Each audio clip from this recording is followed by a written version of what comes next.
All right, weather has been the big news story of the week. In fact, families are still cleaning up after this weekend's tornado in Cape Coral. It turned many people's lives upside down, unfortunately. Thankfully, there were no serious injuries. But joining us this morning with some great reminders about tornadoes and our sometimes crazy weather here in Southwest Florida is meteorologist Jamie Kagol. Yes. So great to see you this morning. Happy to be here. Yeah. So were you surprised about this tornado that came through Cape Coral? I think it caught a lot of people off guard because we're not used to dealing with EF2s, very strong EF2s, mind you. EF0s, water spouts, I think most people kind of brush those off because in January, this is kind of an odd time of year for it. You know what, though? It's about the time of year you should expect kind of a second wave of possible tornadoes because we have so many cold fronts that come by.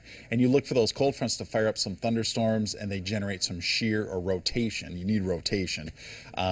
We usually associate with hurricanes, everyone's, spin-off tornadoes and things like that. But in January and February, you can get a little uptick in the activity down here. I was the same way. I was actually out of town when it happened. So when I heard it, I was like, it's a tornado. We've got the hurricanes. I didn't think too much of it. But kind of explain the size of it. We're calling it an EF2, right? EF2. And it's based on the winds. It's not based on any sort of dimension of it. It's just the wind. And they survey it. The damage. That's how they determine the winds. So they find a pickup truck that's been rolled over 3 times. They find a house that's had its roof removed, shingle damage, and they can then basically back build and say, well, it takes winds of X, X amount of miles per hour to do that sort of damage. And unfortunately, there was quite a bit of damage that people are going to be cleaning up now for weeks, months afterwards.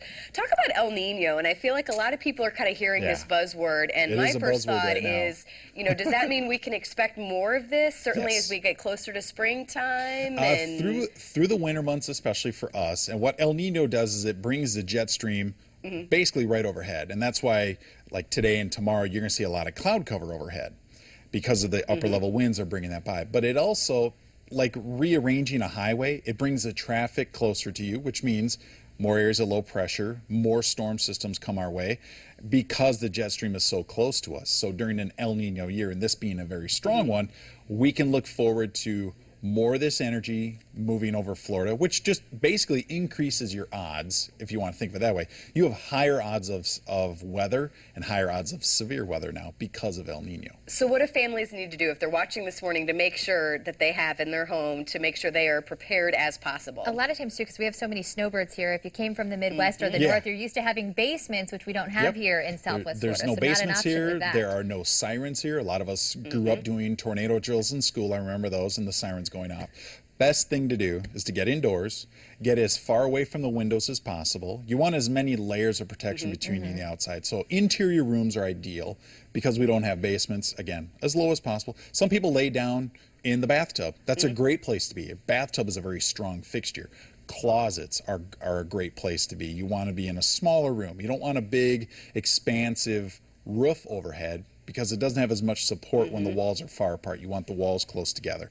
So interior and away from windows, and just wait it out. And nowadays you have weather apps, you have weather radios, you have the internet, you still have radio, you still have television.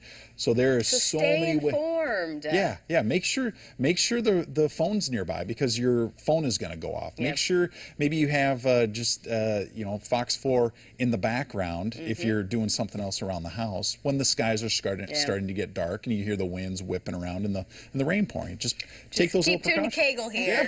Well, Jamie, thank you so much. You're very welcome. It's interesting. Speaking of weather, when you want to find the latest in weather and news, there's an app for that. There is. There is, and it is today's app of the day, the Fox 4 app. It's where you can find the latest in weather news, breaking news, and more. Just search for WFTX-TV in the App Store and download it for free.